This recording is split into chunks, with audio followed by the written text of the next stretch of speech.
Mencermati fenomena pembangunan yang ada saat ini, mencermati permasalahan publik yang ada saat ini, ada baiknya bagi penggiat, pelajar maupun pemerhati filsafat dan logika untuk kembali menggarisbawahi apa yang dinamakan sebagai logical fallacy atau sesat pikir.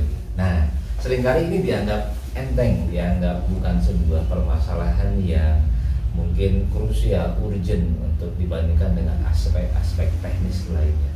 Tapi seni berpikir, nah ini dia. Seni berpikir perlu dimulai bukan hanya pada kemampuan bernalar kritis, tapi juga mencermati apakah sebuah pemikiran itu falsi atau terjebak dalam sesat pikir atau tidak. Seperti apa yang dimaksud dengan logical fallacy? Semisal pada saat kita mencermati ulasan, sudut pandang ataupun pemberitaan di media, seringkali kita melihat ada beberapa orang yang menjustifikasi rasionalisasi argumentasi yang bersangkutan ataupun sekelompok orang mengutip misalnya ayat suci keagamaan guna menegaskan kesimpulannya. Ini juga disebut logical fallacy. Nah, berbeda jika memang si bahasannya adalah bahasan keagamaan, tapi pada saat bahasannya mengenai keputusan yang seharusnya bisa diambil secara logis, maka ini termasuk dalam kategori logical fallacy. Yang kedua, menggeneralisasi suatu fakta yang sebetulnya kasuistik. Nah, ini juga logical fallacy. Bagaimana pemahaman ini secara sederhana?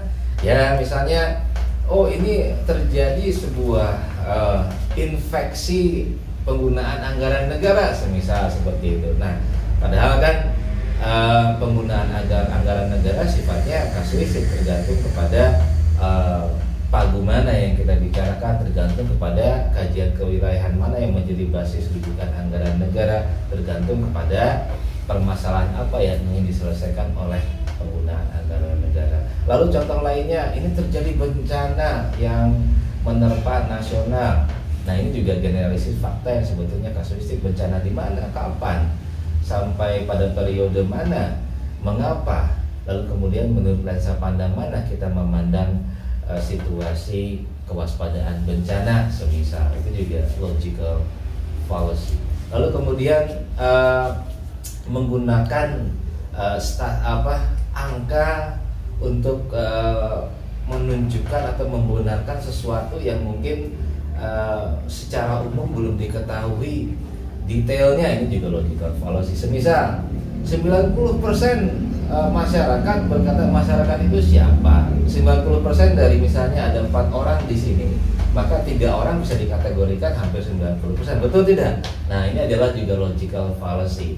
Seringkali kan saat ini banyak sebagian orang terjebak dalam arogansi intelektual yang biasanya berbunyi angka. Nah, meskipun angka juga penting untuk mengukur sesuatu, untuk memberikan batasan, untuk menunjukkan tolak ukur capaian, tapi angka tidak bisa disalahgunakan seperti dalam sesat pikir untuk membenarkan sesuatu.